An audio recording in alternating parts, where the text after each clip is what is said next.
Today, I'm going to be showing you how to put on the Cab Over America wireless cab light system. Thankfully for you and me, this is literally probably the easiest cab light setup to put on your truck possible. So what you are going to need, you're obviously going to need the full Cab Over America cab light kit. On top of that, I usually like to use a little bit of blue painter's tape, some isopropyl alcohol diluted 50-50 with water, and then another tape measure to go with the tape measure that they have in this kit, and I'll explain that in a second. So that's pretty much all you need. After that, you can just get ahead and install these lights. So let's dig into this. To start, you're gonna wanna clean the roof of your truck. You wanna make sure that you're applying these lights to a totally clean surface. So go ahead and either wash the truck or just clean the roof of your truck. And then you wanna go ahead and wipe that down with that 50% isopropyl alcohol, 50% water mixture. Now that's safe for paint, but what that's gonna do is dissolve any wax, any kind of built up oily residue from your fingers, anything like that that's on the paint, and let these cab lights adhere properly. Now the cab lights actually have a 3M adhesive backing on them. So that is the same stuff that's holding on the trim, emblems, all that stuff on your truck from the factory. So it is extremely durable, but it's also very sticky. So you wanna make sure that it has the chance to bond as well as possible to the paint of your truck so these cab lights stay exactly where you put them. To start out with the application process, what you're gonna wanna do is either grab a ladder or climb up on top of your truck and lay out the tape measure. You're gonna notice that this tape measure is actually a center out tape measure. So it starts from 0 and then works its way out to equal measurements on either side. So what you're gonna wanna do is find the true center of your roof. So basically I like to use the top of the doors. That's a good even indicator of center. So you're gonna wanna lay out that tape measure to find true 0. And you wanna make sure that you're actually measuring, I like to measure from the corner of the windshield up to make sure that your tape measure is straight across the roof. If it's crooked, then you're not gonna find true center. So you wanna grab that extra tape measure that I mentioned and measure from the Cab Over America tape measure forwards towards the corner of the windshield. And that's gonna give you the measurement that you need to make sure that your tape measure from Cab Over America is actually straight with the roof, perfectly perpendicular, and you're actually getting a true center. Now that you've found true center, that is going to be the first location of your central cab light. Now typically cab lights are 3 in the middle, those 3 are closest together, and then the 2 outer ones are going to be a little bit farther apart. Now you're welcome to either eyeball it and kind of see what you like. Obviously you can put the cab lights all evenly spaced. There's really no perfect way to do this. It actually comes down totally to your personal preference. The other option is that dealerships actually sell cab templates. So you can use those cab light templates from the dealership to determine where your OEM cab light placement would be on your truck. So if you want to use that, you're actually going to start with that instead of the Cab Over America tape measure, but you're welcome to kind of go whatever route you want to in terms of measuring. In this video, we're going to be kind of eyeballing it and using the Cab Over America tape measure. So once you have that center point, you can go ahead and mount your first cab light.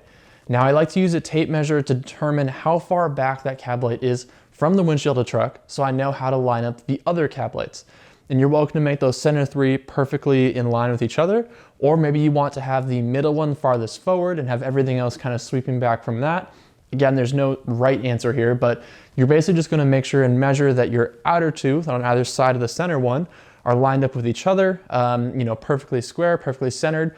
The way that I like to do this and make sure that everything's lined up is I like to take the base plates and slide them underneath the measuring tape from Cab Over America, or have them in forward or in back of the tape measure. With the base plates in place, I can then move them around, slide them around, and figure out kind of where I want them. Obviously, you're leaving the backing material on them so that the adhesive is not touching the paint of your truck.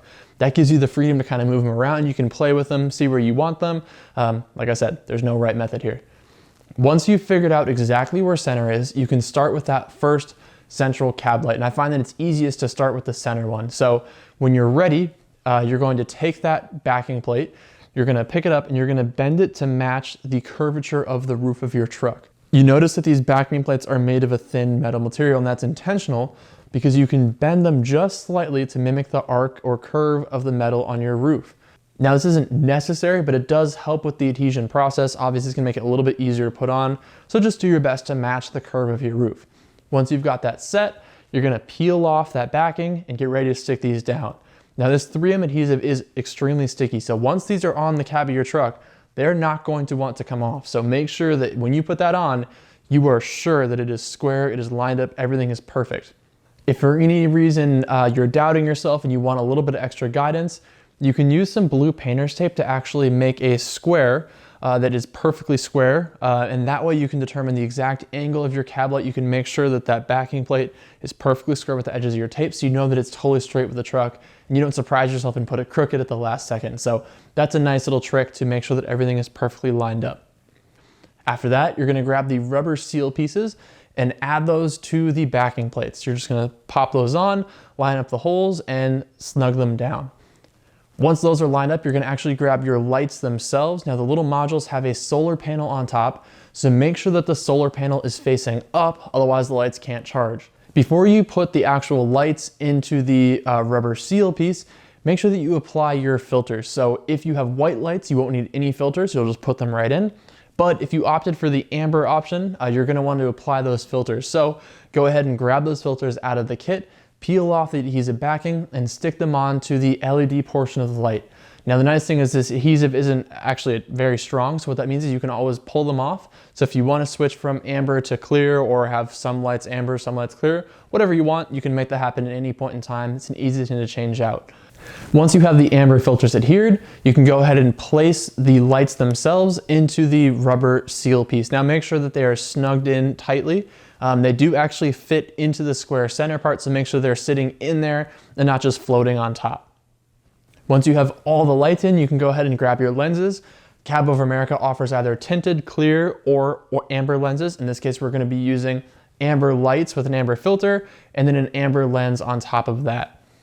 Once you have all the amber lenses lined up and onto the metal backing plate, you're gonna go ahead and screw them down with the provided hardware. Now, these little nuts are actually very easy to lose over the windshield of your truck, so hang on to them tight, make sure you don't lose them, and you're just gonna snug them down. I usually go finger tight at first, and then just do a little light turn with the socket. Now, obviously, this is not a structural element, so don't crank these down a ton or you're gonna crack or warp the lenses, but just a nice snug fit, enough to get a good seal with the rubber piece on the bottom. Once you have the lenses all attached, you are pretty much done and ready to test your lights out. So go grab your remote, and you're gonna have two buttons on the remote. One is gonna be an off indicator. The other is going to be the actual on button. That's gonna be the one that looks kind of like a sun. Now to activate these lights, you're gonna wanna push the on button for about a half a second. That should light up all the lights. You're gonna notice they might not all light up exactly at the same time. That's totally normal. It just has to do with the signal coming from the remote to the light, but just hold it down long enough that you're turning on all the lights at the same time. Once those are all on, you can turn them off by turning the off button. Again, push it for about half a second, I find works best. And that is how to install and use your Cab Over America lights. Now remember, these are solar charged, so when you pull them out of the box, they might not be fully charged. So it's always good to put your truck out in the sun, give them a nice 12-hour charge, let them have full batteries, and then you can basically enjoy your lights. Now these are gonna charge anytime your truck is out in the sun. So if for any reason you park in a parking garage with no lights, obviously they're not gonna charge. However, Cab Over America does say that they can charge off of a lamp that is placed over the top of them. So if you have a fluorescent light in your garage, it's actually enough to charge them if it's close to the lights, so you can keep that in mind. But these will basically be an awesome solution, so you have no wiring, no anything. You saw how easy that was to install. That's the benefit of these lights. So if you guys have any questions about the install process, please email Cab Over America. Thank you so much for watching, and enjoy your new Cab Over America wireless cab lights.